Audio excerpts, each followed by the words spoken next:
स्वागत है आपका हमारे चैनल में। मैं रानी गुप्ता आपके साथ बड़ी खबर सामने आ रही है। आपको बता दें कि जहां एक और बॉलीवुड का लगातार लोगों के द्वारा बायकॉट किया जा रहा है, तो वहीं दूसरी ओर बॉलीवुड के जाने माने फिल्म डायरेक्टर करण जौहर ने भी अब जो महंगी फीस लेने वाले सेलेब्स हैं उनकी क्लास लगाई है। दरअसल उनका कहना है कि फिल्म की ओपनिंग तो उतनी ज्यादा नहीं होती है, लेकिन ये जो स्टार्स है वो बहुत ज्यादा महंगी फीस मांगते हैं। इसी के साथ ही उन्होंने चुप्पी तोड़ते हुए ये भी कहा कि कुछ स्टार्स जो कि खुद को सुपरस्टार समझते हैं वो तो फिल्म की आधे से ज्यादा की प्रॉफिट तक अपने साथ ले जाते हैं। साथ ही करण जौहर ने ये कहा कि जो तेलुगु फिल्म इंडस्ट्री है उसमें ज्यादा प्रॉफिट है। बता दें कि हिंदी फिल्म इंडस्ट्री के top film maker Karan Johar पिछले कुछ समय में जितनी भी चर्चाओं का हिस्सा रहे हो, उन्होंने बॉलीवुड के काम करने के तौर तरीकों की खुल करके आलोचना की है। बता दें कि हाल ही में एक इंटरव्यू में उन्होंने ये भी कहा था कि कोरोना और लॉकडाउन के बाद फिल्मों का बिजनेस भले ही नीचे गया है, लेकिन इसके बावजूद कई बॉलीवुड एक्टर्स ने अपनी फीस कम करने की बजाय उल्टा फीस को बढ़ा दिया है। अब करण जौहर ने एक बार फिर से स्टार्स की आलोचना की है। उन्होंने कहा कि बहुत सारे स्टार्स अपने आप को लेकर के गलतफहमी का शिकार हैं। करण ने यह भी बताया कि स्टूडेंट ऑफ द ईयर के हिट होने के बावजूद उन्हें काफी ज्यादा नुकसान हुआ था। बता दें कि मास्टर्स यूनियन पॉडकास्ट पर नजर आए करण जौहर ने कहा कि बॉलीवुड को लेकर के वो बहुत इमोशनल है, मगर ये उनकी फेवरेट इंडस्ट्री नहीं है। करण बोले कि मुझे बहुत इमोशन है बॉलीवुड के लिए, मेरा दिल हिंदी सिनेमा में बसता है, लेकिन अगर आप एक बिजनेस पर्सन के तौर पर मुझसे पूछेंगे तो मुझे लगता है कि तेलुगु ज्यादा फायदेमंद इंडस्ट्री है। जब करण से पूछा गया कि इंडस्ट्री में पैसा कमाता कौन है, तो उन्होंने कहा कि यह बहुत दुख की बात है, लेकिन अगर आपको 5 करोड़ की ओपनिंग मिल रही है और फीस आप मुझसे 20 करोड़ रुपए मांग रहे हैं तो ये कैसे सही है। भ्रम एक ऐसी बीमारी है जिसकी कोई वैक्सीन नहीं होती। करण जौहर ने यह भी बताया कि आलिया भट्ट, वरुण धवन और सिद्धार्थ मल्होत्रा को लॉन्च करने वाली उनकी film student of the year hit रही, फिर भी उन्हें नुकसान हुआ था। करण ने बताया कि यश चोपड़ा ने उन्हें कहा था कि फिल्म कभी फेल नहीं होती, फेल होता है तो फिल्म का बजट।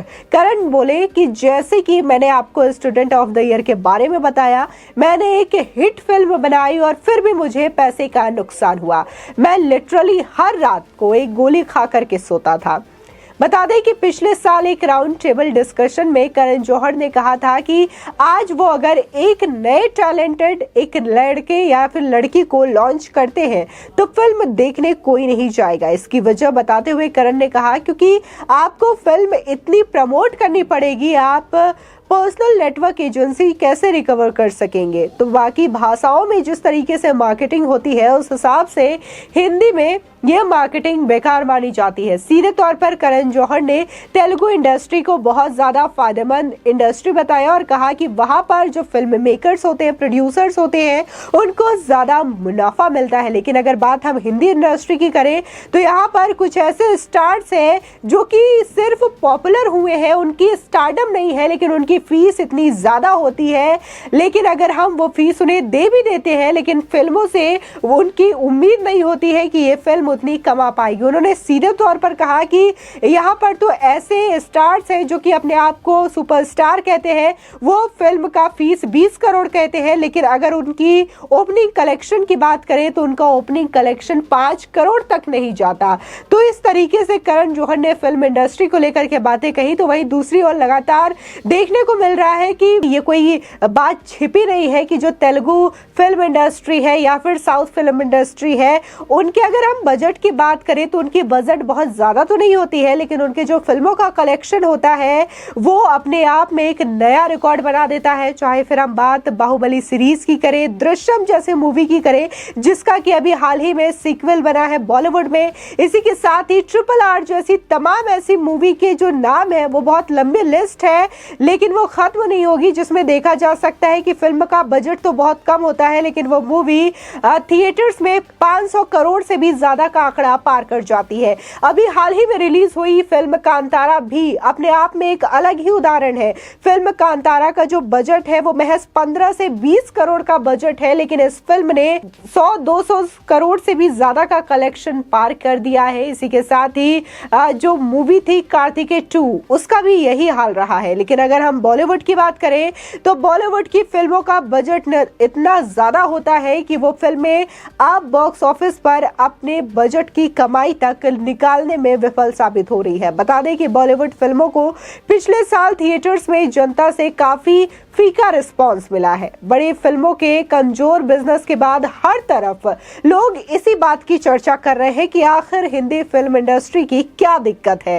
इसी के साथ ही एक जो बात है वो ये है हिंदी फिल्म इंडस्ट्री के साथ कि चाहे वो फिर गाने हो या फिर किसी फिल्म की स्टोरी हो, कहीं ना कहीं हिंदी फिल्म इंडस्ट्री के लोग या तो हॉलीवुड से कोई रीमेक उठाने का काम करते हैं या फिर साउथ इंडस्ट्री से स्क्रिप्ट उठा करके उसके रीमेक वर्जन बनाने का काम करते हैं। और यही चीजें कहीं ना कहीं गानों में भी की जाती है कि गानों का रीमेक किया जाता है, गानों के लिरिक्स और इसी के साथ ही जो गाने की ट्यूनिंग होती है उसको लेकर भी समय समय पर विरोध होते रहे हैं कि किसी न किसी गाने से चुरा करके इन गानों को बनाया गया है। अभी हाल ही में फिल्म जो पठान है उसके गाने बेशरम रंग को भी लेकर के लोगों ने काफी ज्यादा ट्रोल किया है और कहा है कि बेशरम रंग गाना जो है वो कॉपीड वर्जन है। तो वहीं कुछ लोगों ने इस बात पर आपत्ति जताई है कि इस गाने में दीपिका ने भगवा रंग की बिकिनी पहनी है और इस रंग को बेशरम रंग बताया जा रहा है, जिसकी वजह से लगातार तमाम जो लोग हैं वो विरोध दर्ज करा रहे हैं। लोगों का यहां तक कहना है कि ये फिल्म हम थिएटर में रिलीज नहीं होने देंगे। लोग लगातार फिल्म पठान के पोस्टर्स जला रहे हैं और इसी के साथ ही फिल्म को बाइकॉट करने की मांग कर रहे हैं, इसे बैन करने की मांग कर रहे हैं। इसी के साथ ही देखने को मिला कि हालांकि सेंसर बोर्ड की कैची फिल्म पठान पर चल चुकी है, साथ ही फिल्म पठान के गाने बेशरम रंग में भी सेंसर बोर्ड ने अपनी कैची चलाई है। लेकिन सोचने वाली बात यह है कि सेंसर बोर्ड ने बिकनी को जस का तस छोड़ दिया है। भगवा रंग की जो बिकनी दीपिका ने पहनी है उस पर कोई भी कट सेंसर बोर्ड के द्वारा नहीं लगाया गया है। फिल्मों को बाइकॉट करने का सिलसिला लगातार जारी है। लोग बॉलीवुड को बाइकॉट कर रहे हैं। इसी के साथ ही बॉलीवुड की तमाम फिल्में जो कि 2022 में रिलीज हुई है उनका हाल काफी ज्यादा बुरा रहा है। अगर हम कोविड एरा की बात करें तो उस समय ये लोगों के पास बहाना था कि पैंडेमिक का समय था, थिएटर्स बंद थे, ज्यादातर फिल्में ओटीटी पर ही आई है, बड़े बजट की फिल्में थिएटर्स ना होने की वजह से रिलीज नहीं हो पा रही थी। लेकिन 2022 में भी कई ऐसी बड़े बजट की फिल्में रिलीज हुई, बड़े सुपरस्टार्स की फिल्में रिलीज हुई, लेकिन इन फिल्मों को बॉक्स ऑफिस पर मुक्की खानी पड़ी है। अब चीजें जो है वो पठान को लेकर के शुरू हो चुकी है।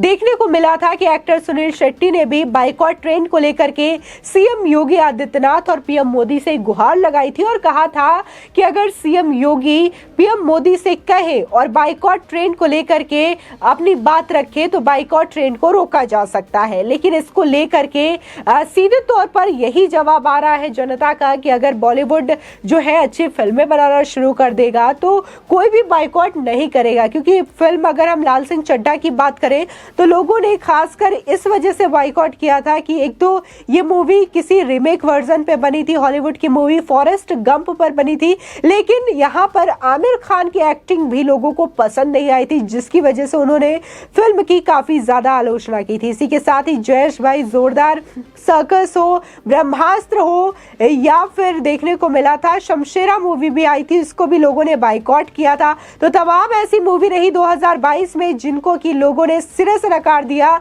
अब लोगों का कहना है कि अगर बॉलीवुड ऐसी ही मूवी बनाता रहेगा तो लोग बॉलीवुड को ही पूरी तरीके से बाइकॉट कर देंगे। फिलहाल फिल्म पठान को लेकर के कंट्रोवर्सी धीरे धीरे तेज होती जा रही है। आपकी इस खबर को लेकर के क्या राय है हमारे कमेंट सेक्शन में जरूर बताएं। आगे की और भी अपडेट के लिए चैनल को सब्सक्राइब करना ना भूलें।